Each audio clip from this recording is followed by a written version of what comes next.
So yeah, welcome to the special interview I've got today with Tré Mitchell. So Tré, welcome. Why don't you introduce yourself? Thank you. So my name's Tré Mitchell. I'm 23. I'm from East London.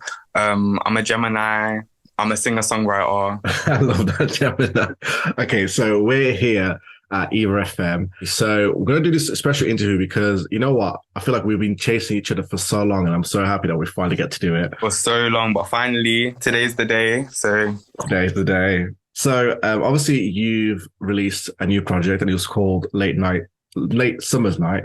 Was it your first EP? yeah, so this is my first EP, but I planned like in my head, I planned like five before, but it's a thing where first EP that I've kind of finished basically, and I'll put it out. Yeah. So tell me, how did you kind of decide the theme for that EP? Because I feel like it's very like summery at the same time very chill, and I love it as well. So Late Summer Nights, I would say, is based on a lot of my experiences in summer. And this EP, I really wanted to explore different genres because I felt like I didn't want it to be just one type of genre because me personally get a little bit bored of just doing the same stuff in it. But I feel like EP explored a lot of genres and I kind of used the genres to kind of match the mood of the songs and the lyrics and stuff. So it was a lot about experiences and especially, what's that saying? Art imitates life or life imitates art. But it was that moment for me, to be fair. So it was really weird, yeah. Obviously, one of the lead singles that came out from the EP was Mood, and when I tell you when that came out, I could see the excitement. Like I was like, because I remember telling you, oh, I need new music from you. Like I need new music, and you finally dropped Mood. It was a long time coming because it was, I think the last time I released was in 2022. And then I released again. And it was because I feel like the other songs that I did, I really loved them, but I didn't want to just put out anything. And then when I wrote Mood, it was one of the things that I was in my bedroom, sitting down, just listening to this beat. I saw a little cute picture on YouTube, you know, of the beat. And then it kind of stuck in my head like, oh my God, like I really like this beat and I really want to like write something to it. And I feel like Mood is a letter to myself because I feel like it was something that I wrote to myself. So how I felt in that time. And it was kind of giving myself a little pep talk.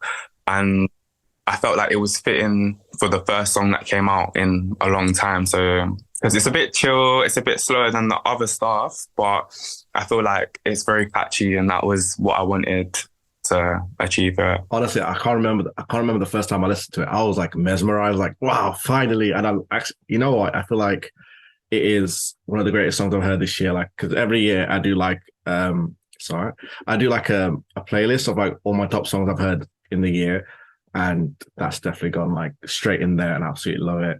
And also, you were doing a music video just the other day, like well, yesterday when we were recording this for Blue Moon, which is also the opening track for the EP. Yeah, so so I filmed the music video yesterday. If I'm honest, it was crazy because this is the first time I ever filmed a music video.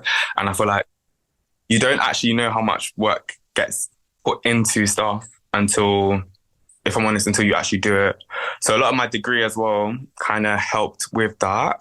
But at the same time, it was like a refresher to the head, like, oh my God, like you need to do call sheets, you need to do like the storyboards, you have to have the idea, the budget. And this is the first time I really took charge and put out something that I was happy with. We had time, like the time was quite short to get everything done. There was a lot against us on that day, but I can say it's finally finished and it's been recorded. So I'm just waiting for it to drop. So what themes are we expecting to see? So this one, I just wanted to show myself because I feel like, if I'm honest, like I put stuff out on myself, but I feel like I am still a new artist and it is quite scary to put yourself out there, I think. So for like, even before I even did this, I didn't even put like pictures of myself on the covers or stuff because it was like, you know, I want the music to talk. But then, I don't know, this year I'm just like, look, I'm the one singing the song, so I need to really put that out there. So I think this music video is quite, it's just me, different outfit, different colors, different props, and just really singing this song, to be fair. But it's a lot of games That's all I can say. A lot of games and I love that. I love that.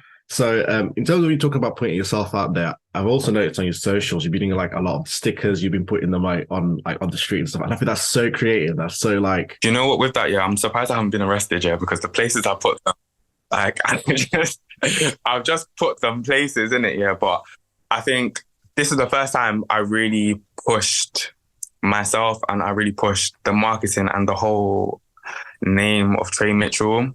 I feel like it's a long time coming, and this year I was just like, no, marketing, you got to be on top of it. You got to do everything that you can just to push your music out. And hopefully, if someone's on the bus, someone's on the train, someone's like, I don't know, put something in the bin, they will see the barcode, scan it, and then listen to the song. So, yeah. Hopefully they do. Hopefully they do. So, in terms of like getting to know you, why don't you tell us more about your upbringings and your inspirations as well? So I was born and raised in East London, around East Ham. You probably don't know that area, but yeah. So born in East Ham. Yeah, I had a pretty normal life. I think I started doing music when I was in primary school. So I was a part of the choir. And then what else? I done Royal Festival Hall as well, which is like a lot of young singers come together and sing. And that time I had a solo, but I was quite surprised I got it because I think I was just loud. Like I couldn't really sing. When you're loud, and they're like, I'm going to give it to you. So I done that. And then I didn't really do it in secondary school because I feel like you're kind of told to kind of focus on education. No, I didn't get told by family, but I feel like I was just in that bubble where, music might not be the avenue for me. But I think I would say during COVID times when everyone was locked up at home and, I think everyone kind of wanted to be creative and put something out there whilst they're all at home. So I think during COVID, I started to upload a lot on SoundCloud. And then, I released Better Days, I think, in 2021. And I was like, COVID was, it was there, but it was, but so I was able to actually go and actually perform that. And from then, I studied in Leicester for 3 years. It was just a random one. Like, I think I applied to one uni and it was DMU. So shout out to DMU for accepting me. But I literally went to DMU for 3 years and passed my media and communication degree. And then after that, I was like, what is next? Like, what's next? I done the bartending, I done this job, I done that job. And I was like, no, I think this year I kind of just want to focus solely on music. So when I came to London, now where I'm now, I really just focused on the music and it's just been nonstop from then, to be honest. It's crazy to think that we literally went to the same uni at the same time and I feel like we never really crossed paths. That's so crazy. No way, it was. I was always in the library. Like I was always in I didn't really go out in uni. I think that's one thing I regret. I think I really had that uni lifestyle. But for me, I kind of had, I don't know, I had the people that I knew. And then with me, I was so comfortable in that. I kind of just didn't really explore. But one thing I wish I really did explore was the music scene in Leicester and a lot more artists. And because my music would have probably been different, but you never know. Do you know what I'm saying? So, yeah. Well, you're always welcome back. You're always welcome to come back. Yeah.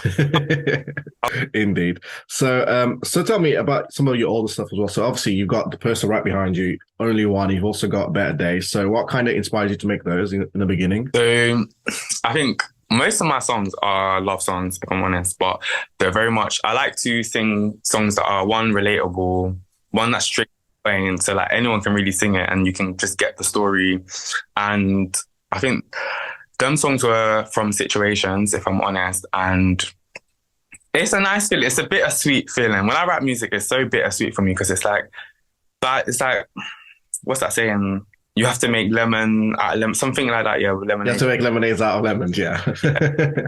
That's what I did. I took the bad situations and I made it into songs that I feel like people are still singing, people are still enjoying. So it's a nice feeling when sad moments become happy moments. And I feel like when I started doing music, a lot of my songs were like that, like, because everyone has a niche. And I feel like for me, I didn't know what my niche was, but I was like, I sing a lot of sad songs, but I make them catchy in a weird way. Like singing about like having a breakup or sad situations and stuff. And you wouldn't even realize because you're just thinking, like listening to the chorus. So I feel like that was the whole thing. I like the mixed match of emotions and everything in songs, and being able to sing sad lyrics and sad messages, but make it a bit more happy. So it's a bit of feeling. Makes you very unique, I do have to say. Thank you. So, in terms of performances, have you been performing out there? Because I know you did say that, you kind of did struggle to put yourself out there, but in terms of performing, did you go out there and showcase your music at any place? So I've done a couple of events, surprisingly. Like, it's one of the things that I need to work on stage presence and everything, but because this stuff is scary, but it's just everything that I put myself towards and everything that I've applied to, I've showed out. Even if I'm not in the best of moods, even if I'm the most energetic, but I was like, no, I'm going to show out, because I think that was one of my things that I didn't really do. And now that I had the opportunities, it's like, I just go to everything. So I performed at Pride London 2 years ago. That was first actual proper paid gig, and if I'm honest, I was so surprised because there were so many artists, but I was like, you know what, I appreciate the love. Like, so I did that.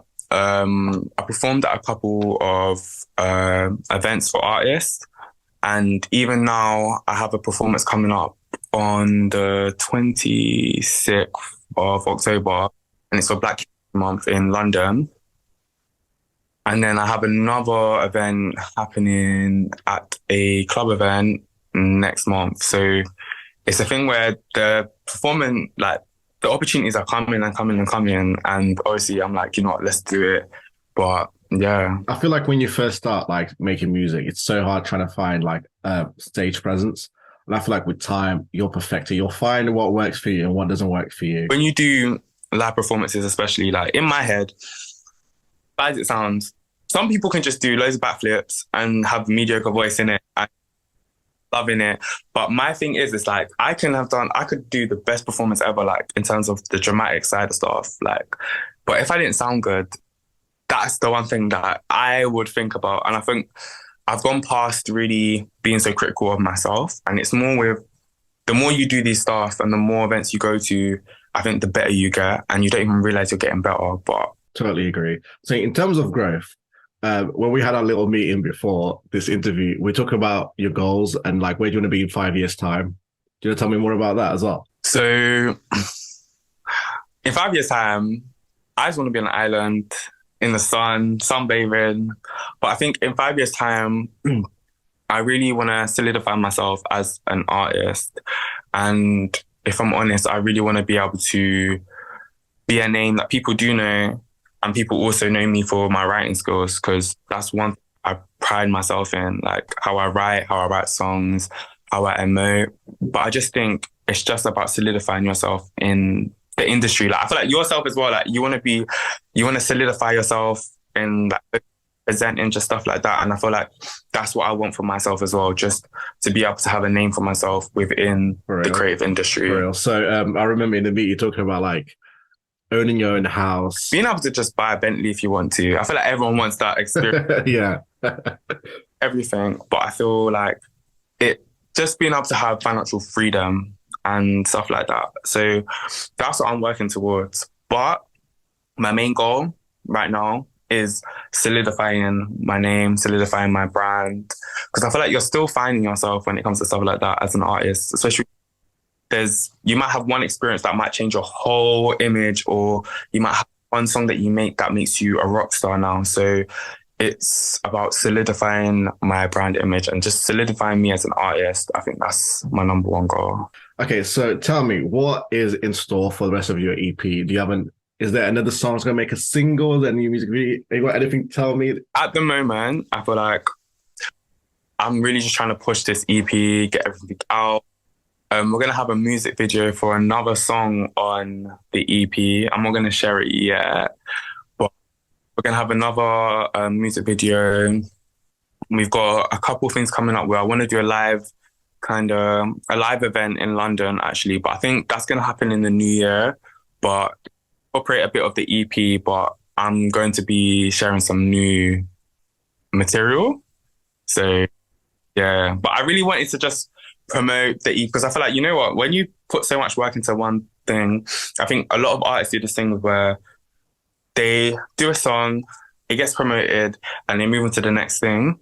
And that's also that's good because I feel like it shows that you're always getting it together, like you're putting out content, you're doing a lot of songs, you're making a lot of singles. But I feel like I like the whole longevity of music and longevity of actual songs. So I think that's what I want to do now. It's just to create, like, how can I say, I put so much meaning and everything into these songs. I want everyone to feel that same energy that I put into these songs. So I think right now it's just about promoting, putting it out there, and then I'm going to release some new material. I love that. I feel like you're definitely like the type of artist. You believe in albums, you believe in making art, and I love that. It's all about substance because I feel like a lot of from my experience, I feel like a lot of people release so much stuff and it's not a problem, but I think you need to allow people to appreciate your music because then you will appreciate your music a bit more and you would appreciate the time and the effort that you put into your songs, and people will see that. The same way you believe in your music, they will see that and they will give you that same love and respect. Yeah. Beautiful. And lastly, where can people find you? If they want to follow you, learn more about you, where can they find you? So you can check me out on YouTube. I know no one uses YouTube anymore, but I'm still trying to promote my YouTube. So you can find me on YouTube at Tré Mitchel. You can find me on Instagram at Tré_Mitchel. And what other things can you find me on? TikTok. I think it's everything Tré Mitchel. So yeah. Why don't you introduce your EP? We're gonna play it out. Okay, so my name is Tré Mitchel and my new EP, Late Summer Nights, is out on all streaming platforms now.